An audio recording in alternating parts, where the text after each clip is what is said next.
Hi everyone, I'm Allie with PotomacBeads, and in this episode of Better Beader, we are going to go over chain. So there's a lot of different types of chain, there's a lot of different examples. I'm just going to touch on some of the ones that we carry, and then I know if you want to, you can comment below the video to say other types of chain, define them, and show exactly what you like.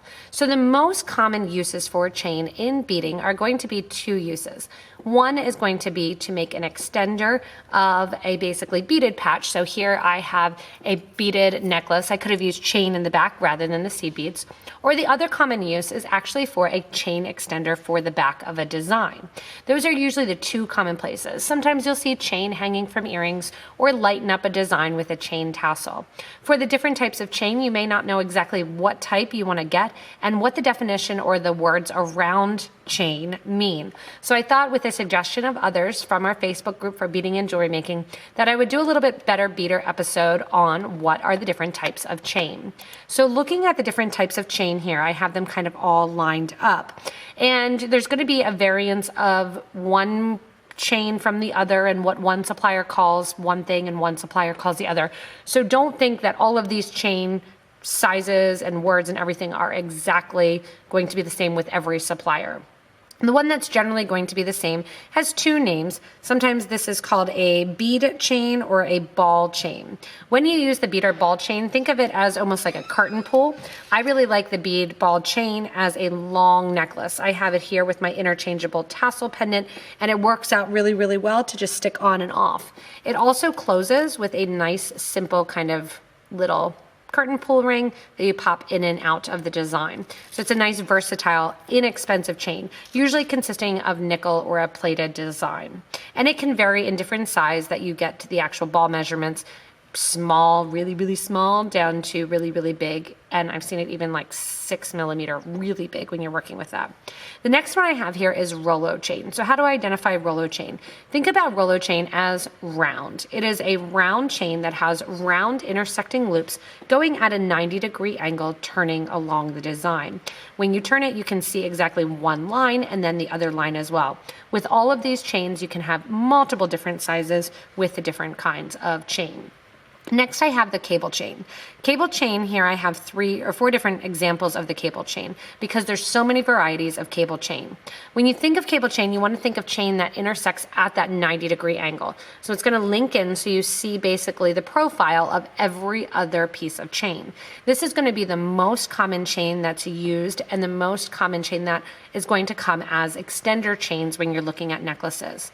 Generally speaking, the trace chain or the cable chain, which sometimes they're interchangeable, are used for that extender piece because they usually have a nice kind of rounded loop that allows you to hook in that lobster.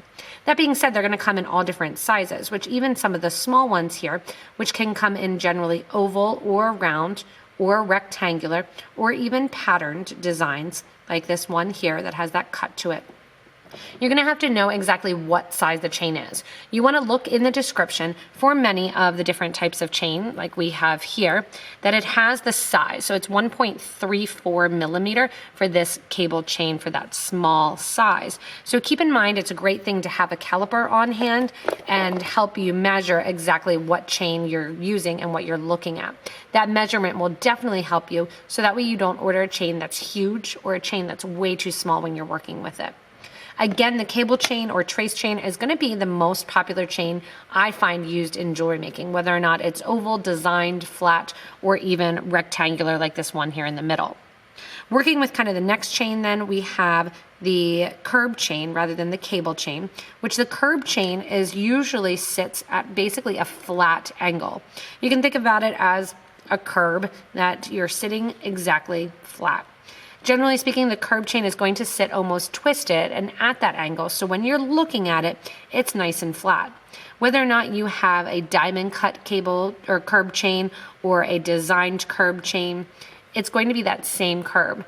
Oftentimes when I look at it, it looks like little hearts because of the way that it kind of turns and that you see that intersection point.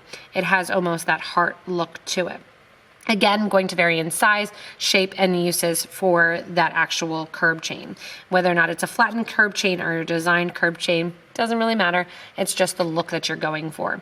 You can see also here I have a collection of everything from sterling silver to nickel plated to brass and vintage brass and everything in between, because chain can come in tons and tons of different finishes, as well as these tons of designs. The next one I have here is a style of a Figaro chain. Usually Figaro chains are going to have one longer piece and then one shorter piece that's going to link them together. In this case here, it has one oval and then one shorter round. Oftentimes you may see it with 3 links in between that one kind of rice-shaped oval. So you'll have one oval and then 3 smaller links and then another oval. Again, this can be patterned, it can be straight, it can have 1 loop, 2 loops, 3 loops, but it's going to be basically that same idea as the cable chain, but stretched out with smaller and bigger loops connecting to one another. Another common chain is just going to be a link chain, which the links can vary a ton. Sometimes they'll be beads, sometimes they'll be a flattened disc like this. And honestly, I use the link chain the most by taking it apart and then using the links that are involved in it. One thing to think about with all of these chains is that they're actually pretty cool soldered jump rings. Some chain is not going to be soldered, meaning that the links actually have a little opening for it. The Italian chain that we carry is all a soldered chain. Some of the chain, again, that you may have, I know like Vintage, the company, theirs actually opens up and is jump ring style chain. All of our Italian chain is soldered together, so it does not have that opening. Whether or not you're using the links as a finished chain or literally taking apart the different links in that link chain to use in the design, it's still fun and there's tons of option. You can also make your own link chain, which I have tons of videos on those chain link designs. In addition to that, you may have a necklace on, or you may see one with that box chain. Box chain is going to be exactly like it sounds. It looks like little boxes that are stuck together. Usually it's in a finer chain or something that's going to have a necklace. When it comes to actually finishing off the box chain, generally speaking, it's going to be a little bit harder for beaders because usually it has a nice soldered end to it, or it has a little cap on the end. It's really hard to get wire through that box chain. So if you are using it for jewelry making, you are going to look more for that curb, that trace, or that cable chain design. The last one I have sitting here is a snake chain. Think Pandora style chain. Flattened out, it's often called an omega chain, and it's a chain, again, same deal, that it has kind of that oval opening to it, and it's going to link inside of one another.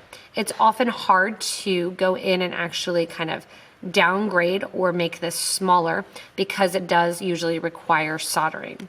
So what are the most popular types of chain and chain to use and chain to wear? Again, it's going to be kind of these middle curb, trace, and cable chains, and they're going to vary a ton in different styles, selections, and options. With the different chains, the one thing you want to make sure, again, is to check out that size of the chain when you're ordering it, so you make sure you don't get a huge chain or a really tiny bitty chain when you were expecting to get something else.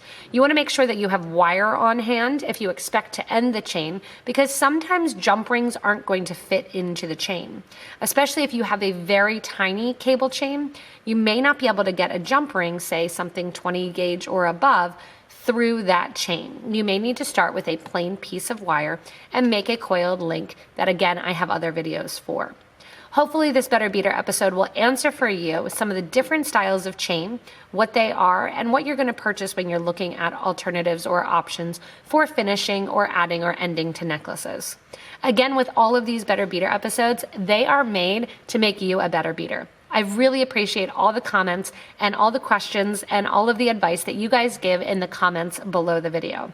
This is a wonderful way to build our awesome community and to make people more enjoyable and have more fun with the craft. As always, you can also subscribe to this YouTube channel. You'll get regular updates each week when I do the Better Beader episodes, as well as daily designs and inspiration and ideas coming to you via YouTube. Remember also, you can check us out on Facebook, Instagram, as well as Twitch. On Facebook, also check out our beading group for beading and jewelry making and become part of that amazing interactive group there as well.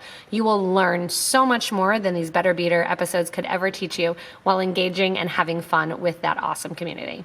As always, thanks so much for watching, everybody. And this is actually the 50th Better Beader episode. So thanks so much for sticking with me, and more to come.